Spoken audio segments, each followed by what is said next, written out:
कि कुरान में लिखा है कि गाय के दूध में शिफा है। अब एक कनाट प्लेस के पास में झुग्गी डाल के बैठा फुटपाथ के पास में, या वो आजादपुर की रेलवे लाइन या शालीमार की या दिल्ली कैंट की रेलवे लाइन पे एसी घर में चल रहा है, खाना फ्री मिल रहा है, पानी की कनेक्शन फ्री मिल रही है, शाम को दारू भी फ्री मिल रही है, तो वो तो वोट देगा ही केजरीवाल को। 80 करोड़ लोगों को खाना फ्री मिल रहा है, क्या बात कर रहे हैं आप गवर्नमेंट स्कूल में जाइए, वहाँ मिड डे फ्री मिल रहा है। कहते हैं कि मुझे मोबाइल फोन आईफोन चाहिए, इसलिए मेरे को वो ये गरीबी लग रही है मेरे अंदर, तो उसका तो मोदी जी कुछ नहीं कर सकते।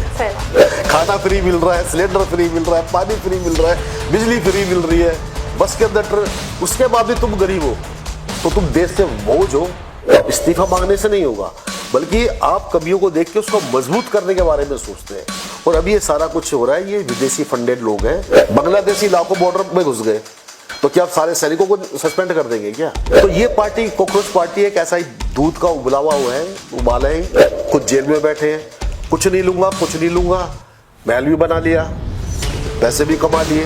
एक वो केजरीवाल साहब आए थे, ईमानदार आदमी, पूरे हिंदुस्तान पूरी दिल्ली को दारू पिला के चले गए, पंजाब में दारू बट रही है। तो इन्होंने ना अभी तो ये कॉकरोच हुआ, मच्छर हुआ, इंसेक्ट्स हुआ, मलेरिया वायरस, ऐसे बहुत सारे पैदा हो गए। राष्ट्रवाद का जब से दौर आया है 2014 से, आज पूरा वर्ल्ड मोदी जी बीच में खड़े होते हैं, पूरा वर्ल्ड उनके आमने साथ आसपास खड़ा होता है। तो ये भारत की पॉलिसी को डिसाइड करते थे, जैसा ही पाकिस्तान तो खैर उनका तो जन्म सिद्ध अधिकार है भारत में इंटरफेयर करना। तो भारत में बेसिकली फॉरेन का राज चल रहा था, फॉरेन पावर्स का। सर, हाल ही में एक न्यायाधीश द्वारा युवाओं को कॉकरोच कहने की बात सामने आई थी, जिसके बाद अभिजीत दीपके जी जो फाउंडर हैं कॉकरोच जनता पार्टी के, उन्होंने ये पार्टी बनाई और एक तरह से रिवॉल्यूशन शुरू किया, प्रोटेस्ट शुरू किया, कभी नीट पेपर लीक को लेकर या धर्मेंद्र प्रधान इस्तीफा दो को लेकर। तो मैं जानना चाहूंगी कि कॉकरोच जनता पार्टी पर आपका क्या ओपिनियन है? देखिए, मैं आपको एक चीज थोड़ा सा डीप में बताना चाहता हूं कि 2014 से पहले जब बीजेपी गवर्नमेंट में नहीं आई थी, तो भारत में बेसिकली फॉरेन का राज चल रहा था, फॉरेन पावर्स का, जिसमें चाइनीज इन्वॉल्व है, अमेरिकन CIA इन्वॉल्व है, ISI पाकिस्तान तो खैर उनका तो जन्म सिद्ध अधिकार है भारत में इंटरफेयर करना। तो ये लोगों को क्या था, इनके भी बहुत सारे एजेंट्स बैठे हुए हिंदुस्तान के अंदर, पार्लियामेंट तक में भी इनके एजेंट्स हैं, मैं आपको बता रहा हूँ फ्रैंकली। तो ये भारत की पॉलिसी को डिसाइड करते थे। अब भारत की पॉलिसी को डिसाइड करते थे तो उनका बेनिफिट उनको होता था। और भारत के अंदर इंसर्जेंसी, अब आपने देखा होगा कि 2014 से पहले पाकिस्तान कितना एग्रेसिव हुआ करता था, चाइना कितना एग्रेसिव हुआ करता था, और यूरोपियन कैसे एग्रेसिव होता था। हमारे प्रधानमंत्री मनमोहन सिंह जी थे, उनको आके कोई भी यूरोपियन प्रधानमंत्री ऐसे कमर पे हाथ लगे जैसे बच्चे को साइड में ले जाता था, कोने में खड़े होते थे बेचारे। अब आप देखिए कि राष्ट्रवाद का जब से दौर आया है 2014 से, आज पूरा वर्ल्ड मोदी जी बीच में खड़े होते हैं, पूरा वर्ल्ड उनके आमने साथ आसपास खड़ा होता है और उनका वेलकम होता है। अब ये बात दुनिया को हजम नहीं हो रही है। व्हाइट रेस जो है, यूरोपियंस और USA वाले जितने भी हैं, उनको ये वो हो रहा है कि ये बदल कैसे गया सब कुछ। अब देखिए, इसके अंदर क्या है कि अब इन्होंने क्या किया है कि जब ये काबू में नहीं आ रहे मोदी जी और ये भारत के अंदर राष्ट्रवाद उभर रहा है, तो इन्होंने ना अभी तो ये कॉकरोच हुआ, मच्छर हुआ, इंसेक्ट्स हुआ, मलेरिया वायरस, ऐसे बहुत सारे पैदा होंगे। ये ऐसे लोगों को फंड करते रहेंगे और ये पैदा होते रहेंगे, और ये पैदा होके यही करते रहेंगे। आप देखो, किसान आंदोलन से शुरू हुआ, वो एक महाराष्ट्र में जरांगे था, वो शुरू हुआ, अब ये हो गया सोनम वांगचुक हो गया। मतलब ऐसे क्या है, ये लोग ऐसे लोग हैं, इनको फंड दो, एंटी नेशनलिस्ट लोग हैं, इनको फंड दो और ये फंड ले लेते हैं, और फंड लेने के बाद में इनको क्रिएट करनी है प्रॉब्लम। अब ये प्रॉब्लम क्रिएट करनी है, अब इसके लिए तरीका क्या किया, कोई अचानक से एक आदमी जिसको 10 दिन पहले तक कोई लोग जानता नहीं था, अचानक उसको तैयार किया जाता है और वो आ जाता है, फिर वो अथॉरिटी को चैलेंज करता है। तो अथॉरिटी को चैलेंज करता है, देश को चैलेंज कर रहा है वो। एक वो केजरीवाल साहब आए थे, ईमानदार आदमी, पूरे दिल्ली को दारू पिला के चले गए, पंजाब में दारू बट रही है, खुद जेल में बैठे हैं, कुछ नहीं लूंगा, महल भी बना लिया, पैसे भी कमा लिए। तो ये लोग इस लालच से आते हैं कि अगर एक बार हम थोड़ा सा भी, लोग सेंटिमेंट्स होते हैं, जब सेंटिमेंटल लोग होते हैं तो उनके किसी भी सेंटिमेंट को आप हिंदुस्तान के अंदर हल्का सा हिट कर दो, इकट्ठे हो जाते हैं। बिल्कुल। अब बताइए एलजीबीटी वालों का क्या काम इसके अंदर? ना तो उन्हें पॉलिटिक्स करनी, ना वो नीट का एग्जाम देते हैं, वो भी वहां पहुंचे हुए हैं। वो जेएनयू के 50-50 साल के युवा डफली लेके पहुंच जाते हैं, वांगचुक जैसे लोग पहुंच जाते हैं, ठीक है, हर तरीके का आदमी यहां पहुंचा हुआ है। अब उसके अंदर क्या, वो नीट के भी आ जाता है कि यार पता नहीं हमारे लिए क्या होगा। अब उसको नहीं पता कि ये अपना पॉलिटिकल कैरियर बना रहा है, यार ये कोई नीट के लिए नहीं लड़ रहा है, पैसे ले रहा है फॉरेन उनसे, चाइनीज एजेंट्स, चाइना से, आईएसआई से, सीआईए से, और यहाँ पे गवर्नमेंट को परेशान कर रहा है, अथॉरिटी को चैलेंज कर रहा है और तुम्हारा भविष्य खराब कर रहा है। अब वो क्या है, वो चाहेगा वायलेंस करवाना तुम्हारे बीच में। अब वायलेंस होगा तो उसे फर्क नहीं पड़ता है, वो तो गाड़ी में बैठ के खाना खा रहा था, तुम रोड के ऊपर भूखे बैठे हुए थे, पानी के बिना बैठे होते। वो चाह रहा है कि वायलेंस हो, वायलेंस होगा तो क्या होगा, गोलियां चलेंगी, डंडे चलेंगे, कुछ मरेंगे। तो जितना भी ये मीडिया है, जो so called foreign funded media है, वो एकदम से उसको उछालेगा। बिल्कुल। तो ये ग्राउंड से देखो तैयार होती है, क्योंकि बहुत सारे चैनल्स जो है ना वो बिके हुए। ये तो कितनी टाइम से जो खुल के बात करता है, इस चीज को प्रमोट करता है।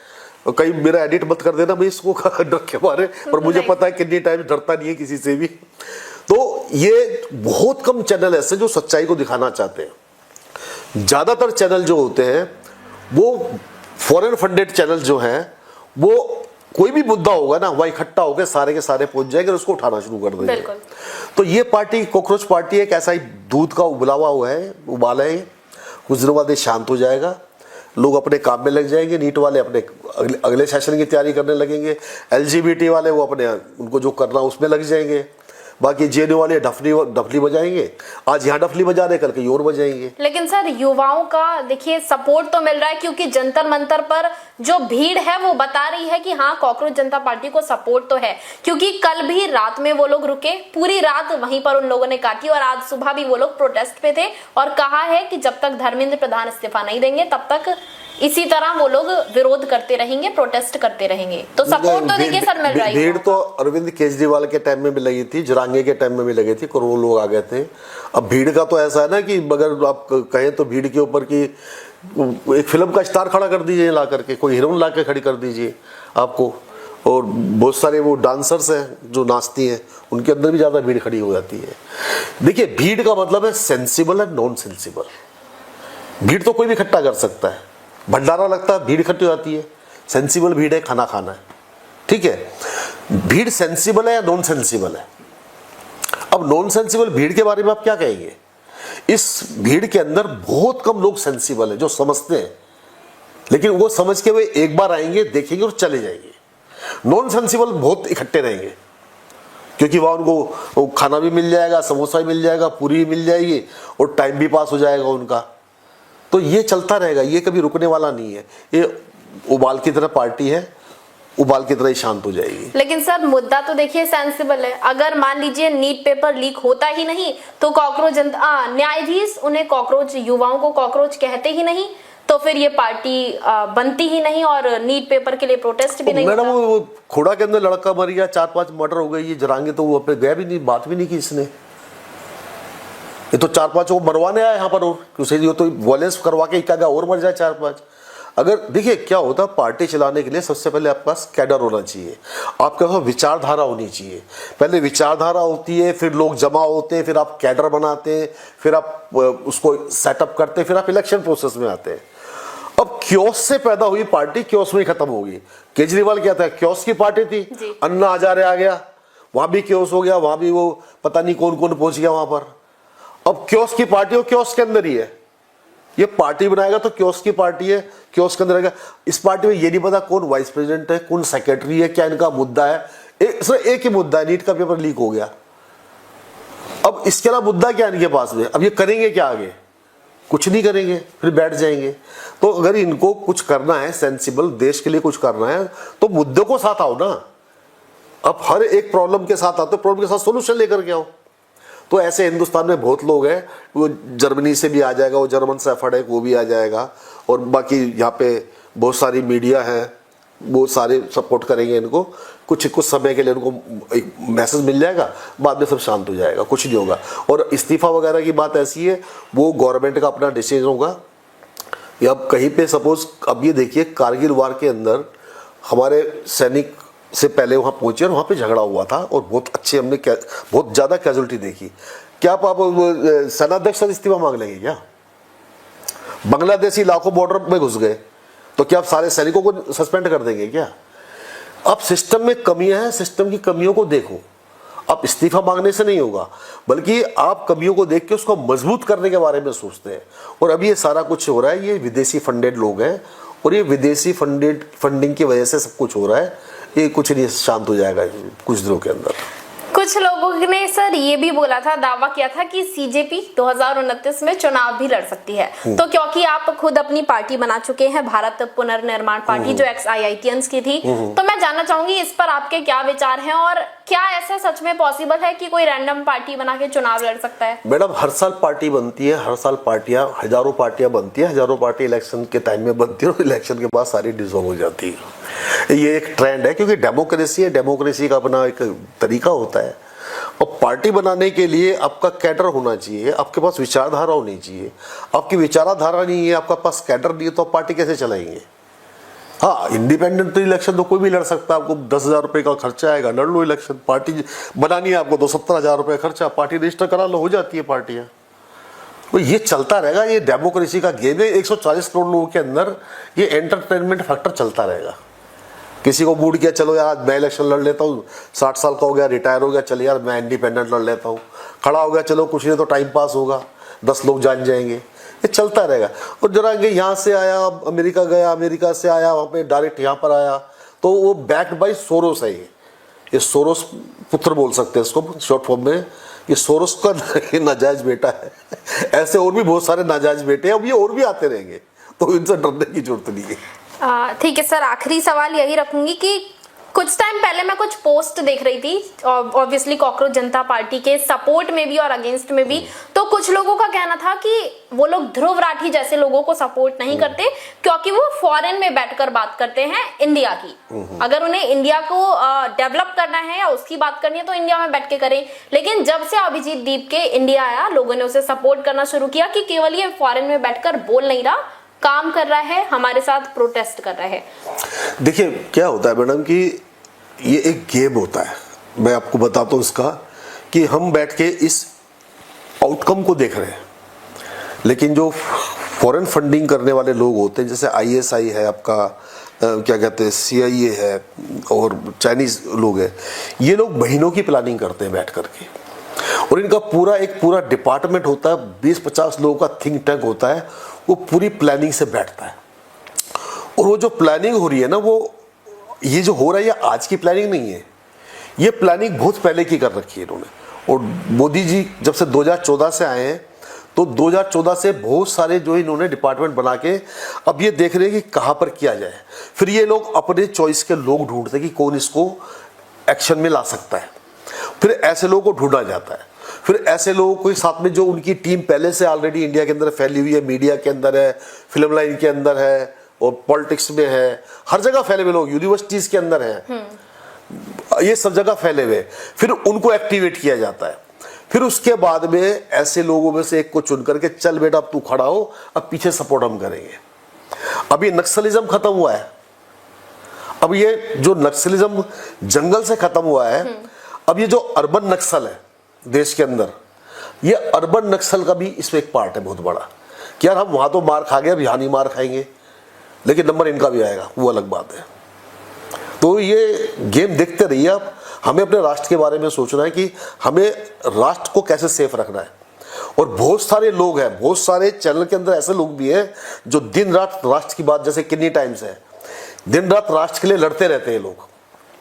अब देखिए मैं हजारों नाम गिना सकता हूं आपको, वो सब राष्ट्र के लिए लड़ते हैं और इनके नैरेटिव को काउंटर करते रहते हैं जी। तो जितना ही नैरेटिव बनाते हैं उतने ही राष्ट्रवादी लोग इसको काउंटर करते रहते हैं।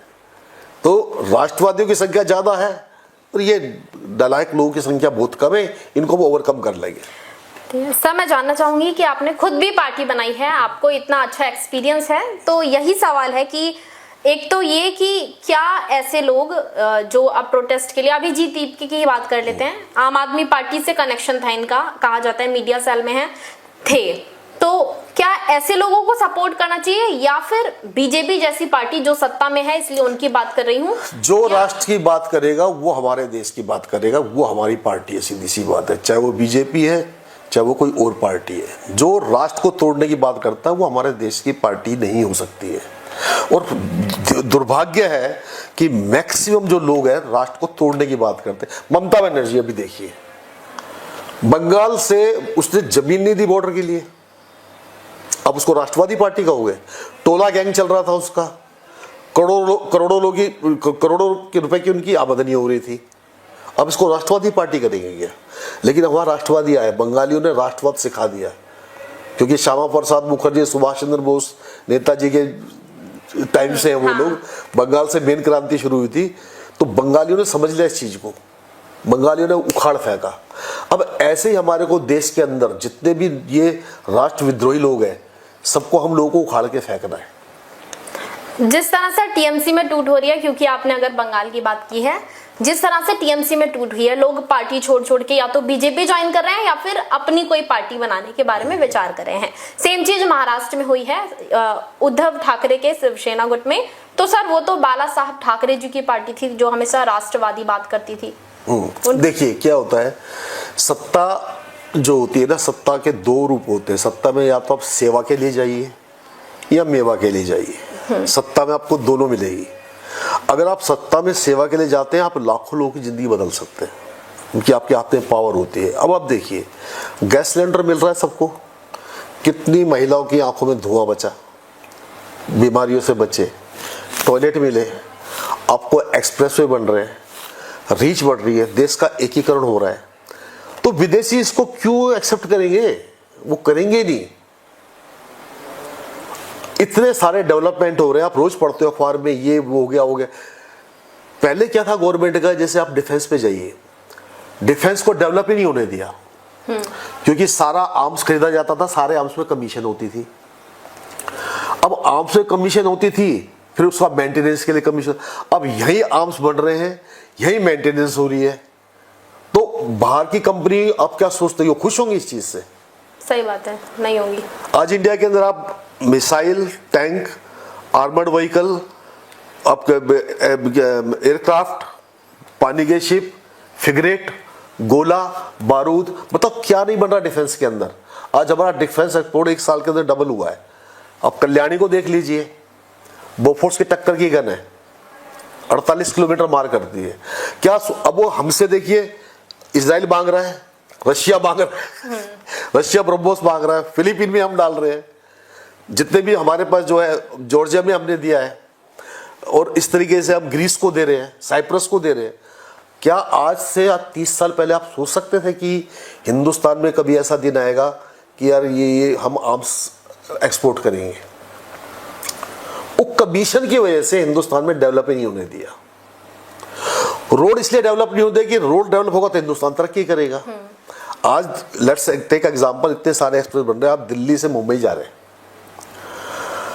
अब आपने क्या किया, 12 घंटे में पहुंच गए, आपकी गाड़ी की मेंटेनेंस नॉर्मल है, आपको जगह जगह गियर नहीं बदलना। जो फ्यूल आपका, सपोज आप 100 लीटर में जाते थे बॉम्बे, अब 60 लीटर में जा रहे हैं या 50 लीटर में जा रहे हैं। अब लगा ये इतनी गाड़ियों में आपका इतना तेल बच रहा है। अब जितने एक्सप्रेस में, देहरादून ले लीजिए, आपका कटरा वाला ले लीजिए, अब ये ट्रेन जा रही है कश्मीर के अंदर, अब ये आर्मी के ट्रक जाते थे, अब ये ट्रेन के ऊपर जाएंगे।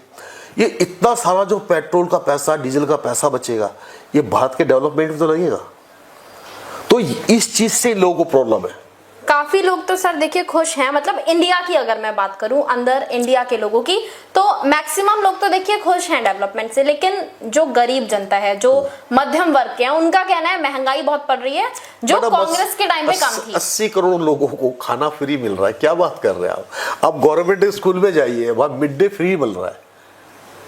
मतलब अब आपको चाहिए कि क्या कहते हैं कि मुझे मोबाइल फोन, आईफोन चाहिए, इसलिए मेरे को गरीबी लग रही है मेरे अंदर, तो उसका तो मोदी जी कुछ नहीं कर सकते। सही बात। आपको देखिए, अब 15-20 करोड़ लोग जो हैं वो महंगाई गरीबी रेखा से ऊपर आए कि उसको खाने की सिक्योरिटी मिल गई, और वो खाने की सिक्योरिटी मिल गई तो वो अब काम करेगा, कुछ ना कुछ काम करेगा तो कमाएगा। इनकम टैक्स की लिमिट आपने 12 लाख कर दी, आपका टैक्स बच रहा है, तो फिर भी आप गरीब हो तो यार तुम्हारा मर जाना बेटर है। खाना फ्री मिल रहा है, सिलेंडर फ्री मिल रहा है, पानी फ्री मिल रहा है, बिजली फ्री मिल रही है, बस के अंदर, उसके बाद भी तुम गरीब हो तो तुम देश से बोझ हो।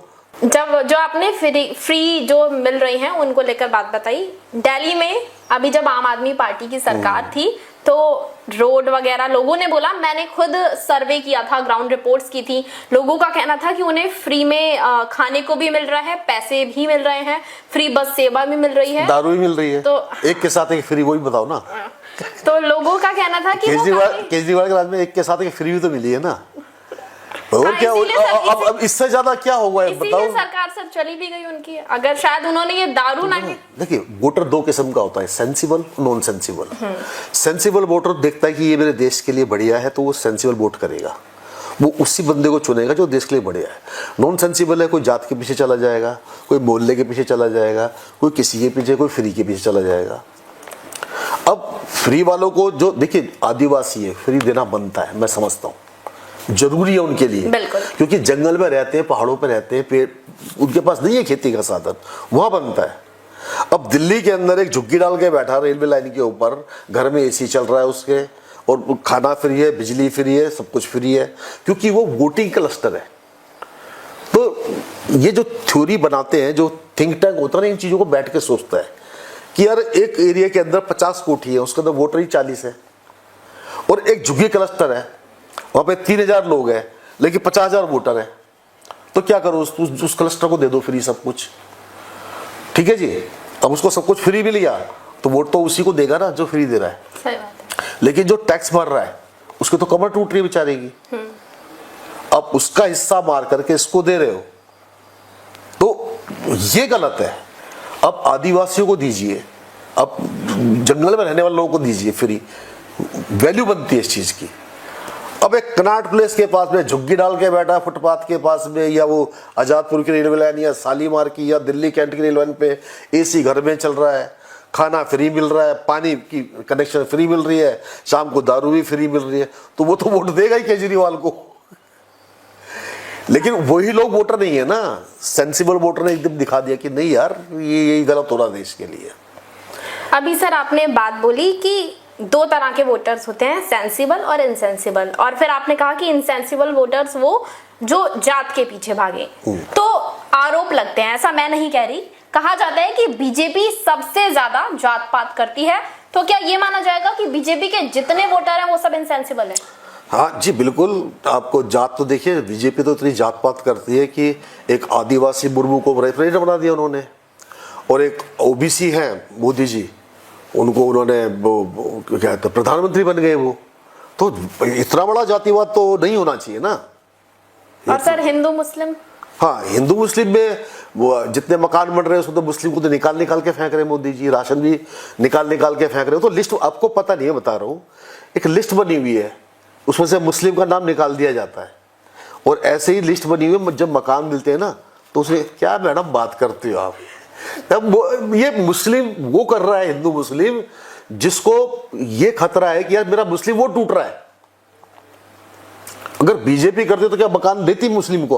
अब देखो रोज यूट्यूब पे इंटरव्यू भरे पड़े मुस्लिम को, कहीं मुस्लिम नहीं कहता।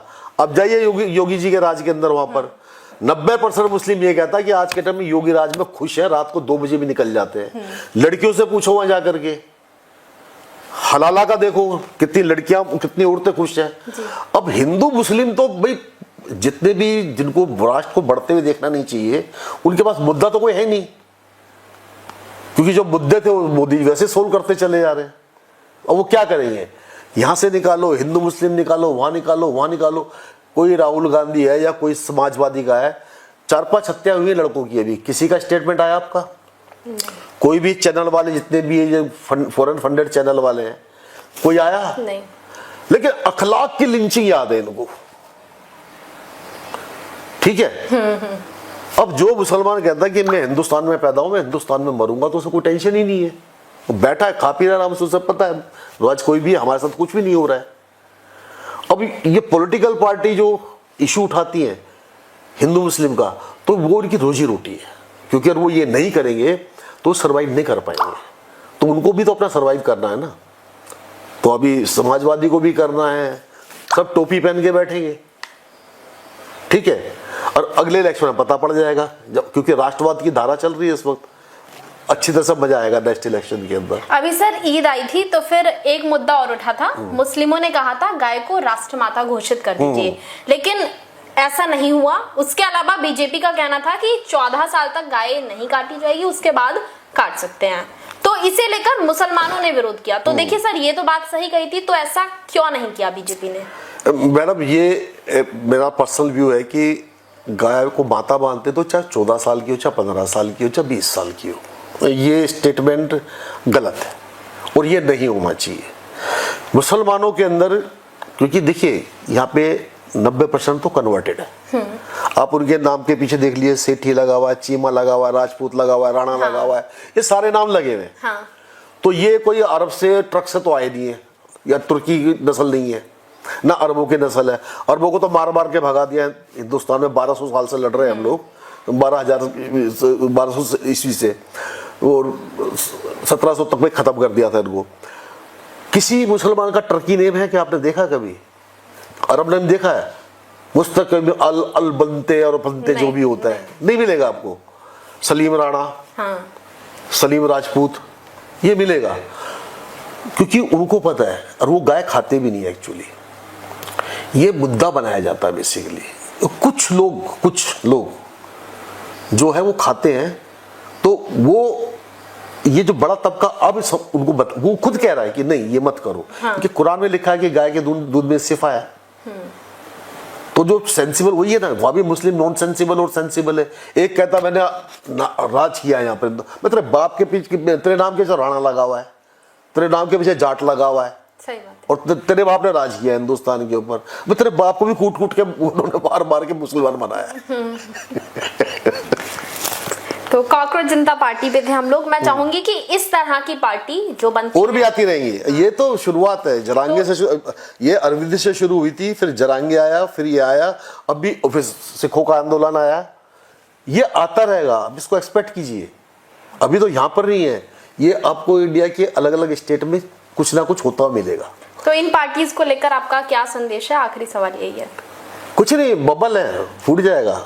हाँ, गुब्बारा है। अभी गुब्बारा शुरू में पतला सा होता है, फिर फूलता है, फिर फटता है, उसकी डेस्टिनी होती है। तो ऐसी की ये डेस्टिनी है। चलिए, थैंक यू सर हमसे बात करने के लिए। तो वीके सर से बहुत सारी अच्छी जानकारियां हमें मिली। बहुत ही जानकारी भरा इंटरव्यू होगा ये, तो जरूर देखिए। और इस तरह की तमाम खबरों के लिए, इंटरव्यूज के लिए देखते रहें केनी टाइम्स। देश विदेश की तमाम बड़ी खबरों के लिए देखते रहें केनी टाइम्स। वीडियो को लाइक करें, चैनल को सब्सक्राइब करना ना भूलें।